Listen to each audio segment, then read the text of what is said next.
In this video, I'm going to show you how you can make an icon on your Windows 10 desktop that shuts down your computer. Now, normally to shut down your computer in Windows 10, you have to make 3 clicks. You click on the Start menu, click on the power icon, and finally click on Shut Down. But after we're finished here today, you'll be able to shut down just by clicking on an icon.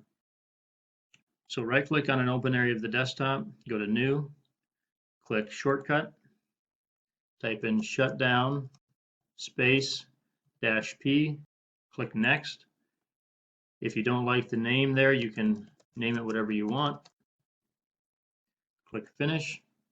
You can also select a nicer icon for this if you'd like. Go ahead and right-click on it, click on Properties, click on Change Icon.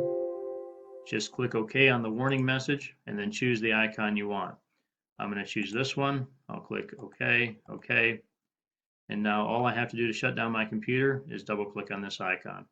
Hopefully you found this helpful. If so, press the like button. Thanks for watching, and I'll see you next time.